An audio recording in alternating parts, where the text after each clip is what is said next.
told wait till the train goes by. Thank you, Chris. So the first thing I want to talk about is tomorrow's election.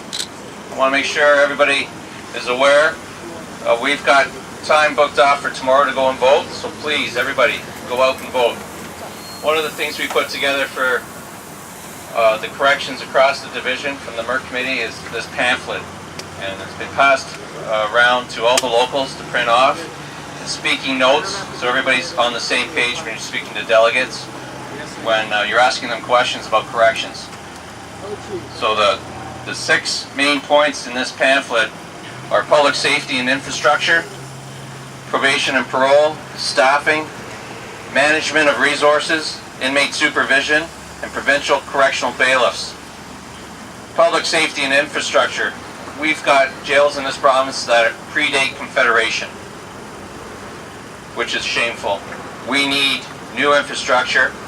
We need to change the way management and the ministry are running the province for corrections. The second one, probation and parole.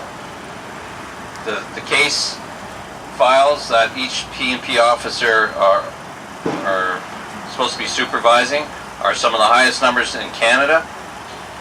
Well, on the youth side, they are falling through the floor, their numbers. So what we've proposed is a shifting of resources, better management of files so that the community and community safety would be safe.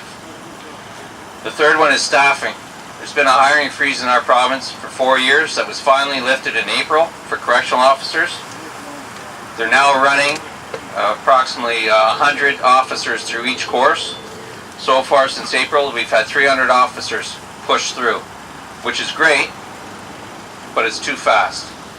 And the type of officers that are coming out are now coming into the institutions, and they're now learning what it's really like to be a correctional officer. So we're pushing for better staffing, better training. Management of resources. The jails are overcrowded in the southern part of the province, but in the northern part, the numbers are more manageable. So what we've been asking for is sort of transitioning the inmates further north, opening up beds down here, and cycling them through. Management of resources. Overtime has gone through the roof. People are getting burnt out. People are getting injured. We would like to see better management. Inmate supervision. There is no inmate supervision. Inmate on inmate assaults and inmate on staff assaults are through the roof. We have the highest numbers in the country, and most of the northern states that we interact with as a MERC committee, we have the highest numbers. We're higher than Correctional Services Canada. So we'd like to see that change. We'd like to see some supervision, because right now the inmates are running the institutions. And the correctional bailiffs in this province move the inmates from institution to institution. We like to see that work change and expanded, so any inmate that comes into our institution, anybody that puts on an orange jumpsuit, becomes our work. That's the way it used to be when the jails were first built, before the province took them over. We'd like to see that work return to us. We can be done more cheaply, more efficiently, and more safely if it's all done and starts here and ends here. So that's the message that we pushed across the province when we're speaking to the politicians and when we're speaking to the ministry.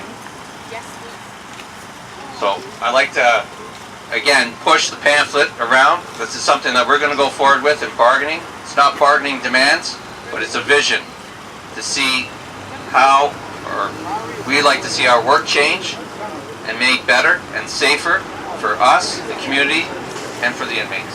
Okay? Thank you. Thanks, Dan.